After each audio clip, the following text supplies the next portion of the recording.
Hey, good morning. Welcome.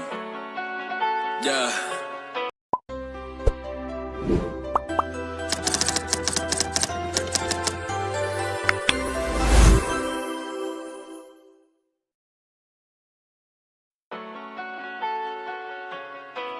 Hey,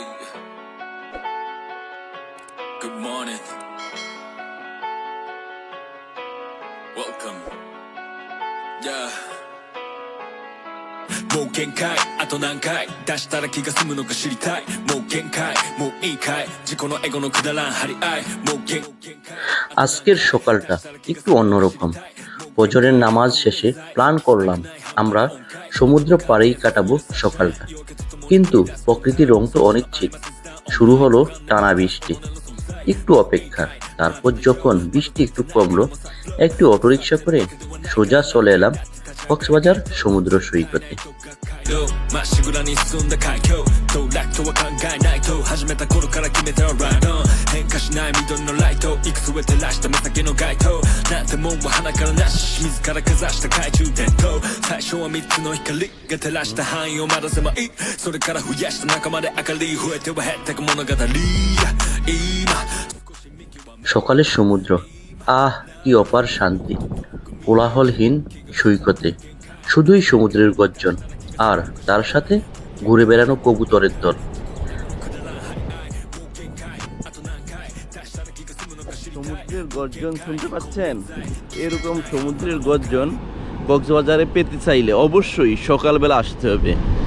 এই যে সূর্য ওঠার আগেই আসতে হবে, সূর্য ওঠার আগেই আসতে হবে আপনাকে সমুদ্রের গর্জন শুনতে চাইলে।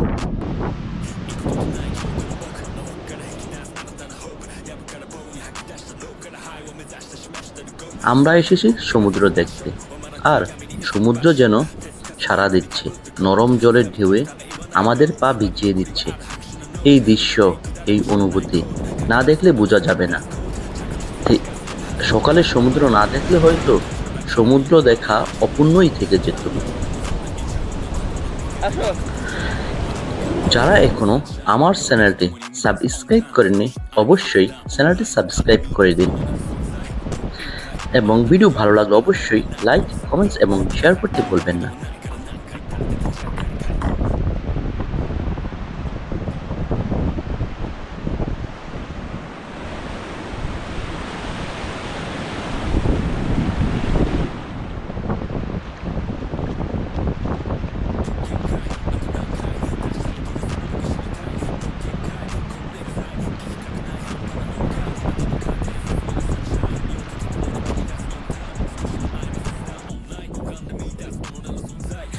সমুদ্র দেখে হোটেলে ফেরার সময় আবার সেই পুরনো সঙ্গী বৃষ্টি।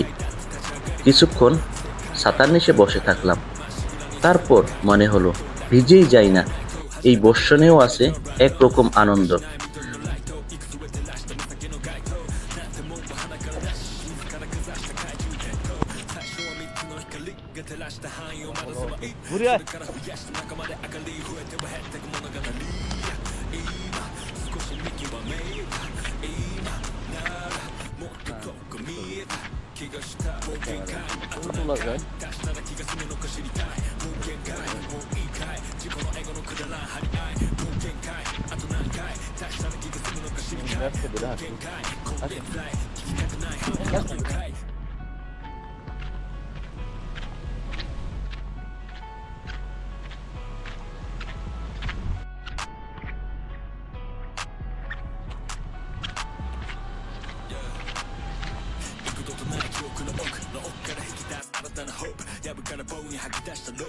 রাস্তায় হাঁটতে হাঁটতে একটানা বৃষ্টির মধ্যে একটা টং দোকানে থামলাম।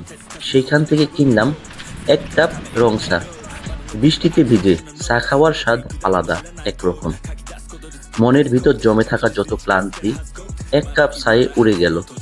আজকের এই সকাল, এই সমুদ্র, এই বৃষ্টি আর এক কাপ চা সব মিলিয়ে একটা গল্প হয়ে রইল আমাদের ভ্রমণ ডায়েরিতে।